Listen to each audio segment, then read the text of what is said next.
Hey guys, welcome back to Fantasy Tipped. Julian here for another waiver wire episode. This one for week 13 of the fantasy hockey season and the first week of 2025. I hope you guys all had a wonderful Christmas celebration if you do celebrate, or happy Hanukkah if you're celebrating that, or whatever you celebrated this holiday season. I really hope that it was a wonderful fun celebration with family and or friends. And honestly, guys, I hope that you continue to have a great holiday season, because it's not over yet, guys. New Year's is just around the corner, and it's going to be important to win that week of the fantasy hockey season as well. Get your 2025 started off right. Before we get started, guys, drop a like and hit that subscribe button if you haven't already. And without further ado, let's jump right into the schedule. And the last couple days of 2024 are December 30th and 31st on Monday and Tuesday, with 3 games and 13 games respectively. Then on January 1st, there's only 1 game. January 2nd, 2 games. Friday, 5. Saturday, 12. And then Sunday, 5 games. So the off nights are pretty important this week, because Tuesday, Thursday, and Saturday are pretty busy nights. You can check your lineups though. You might still have room for a forward or a defenseman or two, because it's not the busiest busy, but there's a decent amount of busy. So prioritizing off nights this week is going to be pretty important.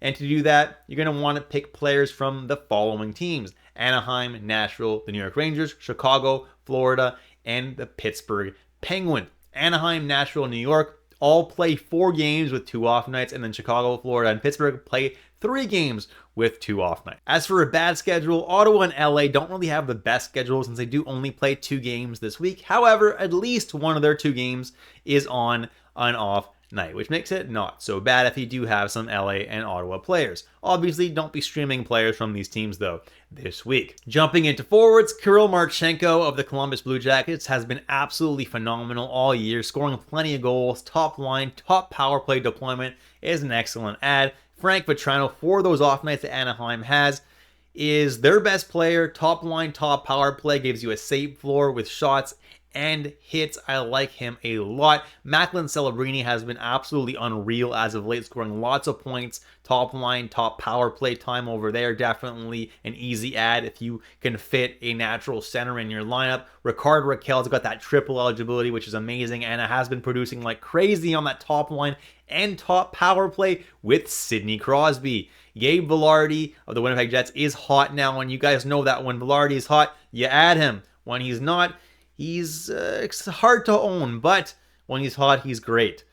Brian Rust, top line with Sidney Crosby as well. Definitely great deployment, putting up plenty of points. I prefer Rakell to him, but Rust is pretty good too. Sean Monahan of the Columbus Blue Jackets, top line, top power play in Columbus, has been really good all year. If you can afford a natural center in your lineup, definitely consider adding this guy. Elias Lindholm's another guy who kind of started off the season really slow, honestly, kind of sucked, but now is performing a lot better on a line with Brad Marchand. Top power play as well.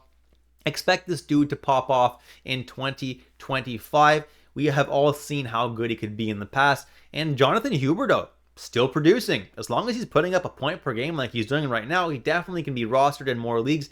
But if he starts to go dry, you know that he's going to be an easy drop. JJ Peterka is doing really well right now in Buffalo. He started to put the points up once again. He's someone who I was very high on at the beginning of the season, and rightfully so. He's super talented, went on a cold streak with the rest of Buffalo, but has come back with a vengeance. Dylan Holloway of the St. Louis Blues is on the top line and top power play over there. Recently came off a hat trick. Love to see that. And as long as he's getting that great deployment, he's an easy add. Teuvo Teravainen is playing on the 3rd line with Ilya Mikheyev in Chicago, but as long as that line is hot, you might as well add him for the off nights that Chicago has. Mathieu Olivier is actually playing on a decent line with Kent Johnson and Sillinger in Columbus. That is probably their 2nd line right now, and Olivier has honestly been solid all year round, putting up way more points than people expected. And the floor with him is actually pretty safe with the hits that he dishes out each and every night. Victor Olofsson's getting top 6 time in Vegas and top power play time, making him kind of a solid add in deep leagues, because he can definitely score you some goals. That's what he's good at. Dmitry Voronkov, someone who's getting top 6 time in Columbus and is absolutely thriving right now, putting up plenty of points and getting lots of power play time as well. Keegan Kolesar is playing in the top 6 in Vegas. No power play time, but in his last 2 games has scored 2 goals and 2 assists and is putting up a pretty safe floor every night with the hits. So if you're in a deep league, that's really not a bad ad right now. Taylor Hall is a pretty decent night for the off nights that Chicago has, and he is playing on the top line right now in Chicago. No top power play, but when you're playing with Bedard, obviously you can put up some points. Good for the off nights, like I said. Morgan Geekie playing on the top line with Zacha and Pasternak in Boston. No top PP, but if you're playing in that deployment, you're definitely bound to score some points, and he's been pretty hot as of late, so might as well stream him while he is. Jack Quinn of the Buffalo Sabres, someone who I was super high on early in the year. Obviously, he disappointed massively, sucked for the first few months of the year, but man, has he ever found his stride over the last couple of games. Has scored a whole boatload of points, and he needs to be added in way more leagues, guys. This is your first notice on Jack Quinn. Add him now. He's getting top power play time and top 6 deployment in Buffalo. He's going to skyrocket in points and in fantasy ownership. Add him now. Ilya Mikheyev is another option for the off nights that Chicago has, playing on that line with Teuvo Teravainen, and has been putting up plenty of goals and points as of late. As for defensemen, Ekblad is the top power play guy in Florida. That's a no-brainer. He's not going to be able to be on this list next week because he's going to be well over 70% rostered. Darnell Nurse, safe floor, hits, blocks, shots, and honestly, a decent amount of points as well. He's really a awesome ad in fantasy. I like him a lot. Drew Doughty, someone who's going to be coming back soon from injury. So if you have any room on your IR, add him now because Doughty's a very talented player and will get power play one time in LA. Lane Hudson's the top power play guy in Montreal and has something like 21 points in his last 20 games, something absurd like that. And he's just so talented. He's going to continue to put up the points. Add him now.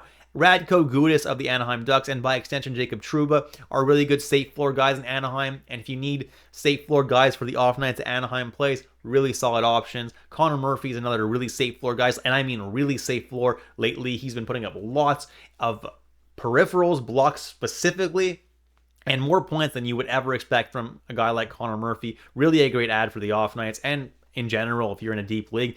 Jeremy Lauzon's a guy to add really just for hits. Pretty safe floor every night though with those hits. Jared Spurgeon, top power play in Minnesota. Definitely not a bad place to be, so always has plenty of opportunities to put up points. I'm expecting him to score a lot more points pretty soon. Luke Shen, another guy for the hits. The off nights that Nashville has isn't a bad thing either this week. And Cam Fowler is a good sneaky ad in deep leagues right now because he's getting top power play deployment in St. Louis. And if he does well, that is going to be a great ad for you. Mackenzie Blackwood, no-brainer. Add him now. He needs to be almost 100% owned. He's playing as a starting goaltender for one of the best teams in the league. Easy ad. Add him now. Darcy Kemper, also great goalie, getting a lot of starts for a very good team. He's a no-brainer ad as well. Sam Montembeault for the Montreal Canadiens. The Canadiens have been very, very, very good ever since Laine has, joined the team. And as long as they keep that momentum, Montembeault should continue to win games. Obviously, there's going to be a couple of duds in there, but overall, Montembeault is going to get a lot of starts and should be pretty solid in points-based leagues. Wolf and Vladar are solid as well. Should continue to split about 50-50 in Calgary. I don't mind either of those guys. Lucas Dostal and John Gibson will continue to split 50-50 in Anaheim. So if you want to stream any of those guys or own any of those guys, I don't mind that. Karel Vejmelka is the guy in Utah. Needs to be added in way, way, way more leagues because even when Ingram comes back, guys, Vejmelka has been really good and Ingram was pretty awful all year. So I'm expecting Vejmelka to stay the starter once Ingram comes back. Charlie Lindgren getting 50% of the starts, and if that's what you need, that's not so bad. Tristan Jarry has honestly been a lot better as of late. Pittsburgh's been winning games, been scoring goals, and Jarry has been good enough to win the game, so why not add him in more leagues? Peter Mrazek, even though Chicago sits dead last in the NHL, Mrazek hasn't been too bad this year, so if you're looking for a starting goaltender, Mrazek is your guy. Merzlikins, he has his ups and downs, but overall, I'm expecting some good things from him for the rest of the year, so I really don't mind adding him. Yaroslav Askarov of the San Jose Sharks might be the starter for them right now. With Vanacek injured, he just got 2 starts in a row over there. I'm still expecting Georgiev to get a decent amount of starts, so I'm not expecting him to get all of the starts except for the back-to-backs or anything like that. But Askarov, even if he only gets 50% of the starts going forward, could be a decent ad in shallower leagues. San Jose has been a lot better than most people expected this year. And finally, Justus Annunen is going to be a decent add in deep leagues. If you're looking for a goalie that's going to get 2 starts this week, Annunen is that guy, because Nashville does play 2 sets of back-to-back games this week, so he will get 2 starts, and Nashville has been really good as of late, so definitely could end up being 2 wins and 2 solid performances by Annunen. And that's it for this video, guys. If you enjoyed it, drop a like and hit that subscribe button if you haven't already. Thanks so much for watching all the way through, and thanks so much for supporting this channel all the way through 2024. I really do appreciate each and every one of you guys, and I will catch you in the next episode of Fantasy Tipped. Happy New Year, everybody.